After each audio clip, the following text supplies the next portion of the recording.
They say every neighborhood has rules. But in Maple Ridge Estates, the HOA didn't just make rules, they played God. My name is Daniel Reed, and this is the story of how the HOA thought they could block my driveway, and ended up losing everything instead. It started like any other Monday morning. I was loading my truck, ready to leave for work, when I saw them, 3 construction workers standing at the edge of my property, orange cones everywhere. One of them pointed toward my house and said, "We're putting up a new sidewalk extension. HOA orders." "Wait," I said, walking over. "You can't block my driveway." The man shrugged. "Talk to the HOA, sir. We just follow orders." And within minutes, cement barriers were poured across my driveway, trapping my car inside. That's when I saw him. Harold Benson, the HOA president, a man who wore his authority like a crown. He was standing across the street, arms folded, watching it all unfold like a king surveying his kingdom. "Harold," I shouted, "you can't do this." He smiled. "Oh, Daniel, we can. The board approved it last night. Road expansion project, you were notified." I pulled out my phone. No emails, no letters, nothing. "You're lying," I said. "Call it what you want," he said, turning away. "Enjoy your new sidewalk." That night, I barely slept. Every time I looked out the window, those concrete barriers stared back at me, a reminder that the HOA could do whatever it wanted. But I don't break easy. I've been in construction for 20 years. I know permits, I know zoning laws, and I know when someone's bluffing. So I started digging. The next morning, I called city planning. "Hi, this is Daniel Reed. I live on Willowbrook Drive. I wanted to check if there's a permit for roadwork in front of my property."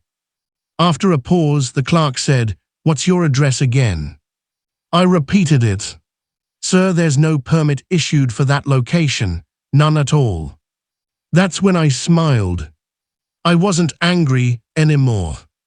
I was focused. For the next 2 days, I documented everything, photos, videos, timestamps. Neighbors started whispering too.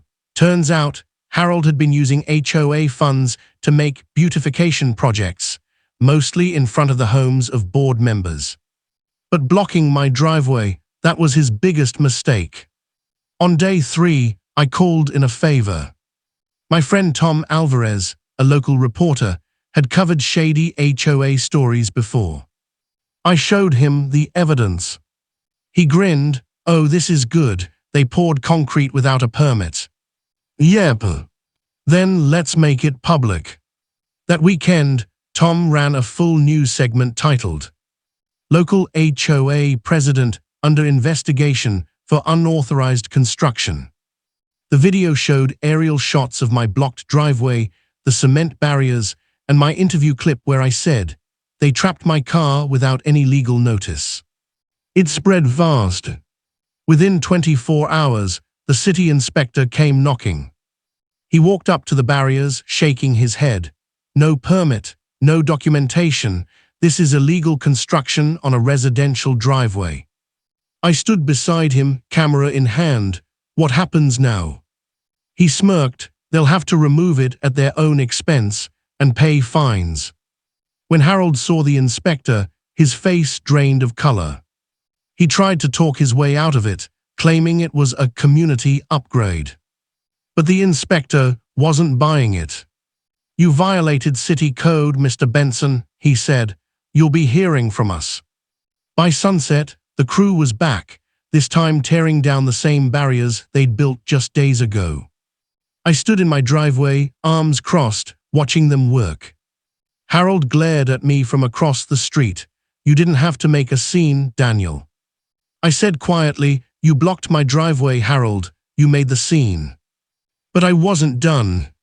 Because when I looked at the HOA's spending report, thanks to a public records request, I found something worse, tens of thousands of dollars missing from the maintenance budget. The beautification projects were just the beginning. I turned every file over to the county auditor, who launched a full investigation. 2 months later, The report dropped like a bombshell. Harold had embezzled over $60,000 in HOA funds for personal use, landscaping, travel, even office dinners. The board voted him out unanimously. He was arrested for fraud and misuse of community funds. The new HOA president, a kind woman named Janet, came to see me personally. "Daniel," she said, "I'm so sorry for what happened. We're refunding all your HOA payments for the last 6 months, and we'll be covering any damage to your property." I smiled. "Thank you, Janet, that means a lot." She hesitated, then asked, "How did you know what to do?" I laughed softly. "Simple, I just treated them like a construction job. Measure twice, cut once, and make sure the foundation's legal." A week later, I poured a fresh layer of concrete in my driveway, clean, smooth, unblocked. As I worked, neighbors came by to thank me. Apparently, Harold had bullied them too: small fines, threats, intimidation. But now the spell was broken. One man standing up had shown everyone else they could too. That night I sat on the porch, sipping coffee as the sun set behind Maple Ridge. It was quiet again, peaceful. And for the first time in months, I felt free, not just from barriers of concrete, but from barriers of fear. Because in this neighborhood, control only worked as long as people stayed silent. And I wasn't silent anymore. They thought they could build walls around my life. But they forgot walls can be torn down, especially when the truth is the one holding the hammer.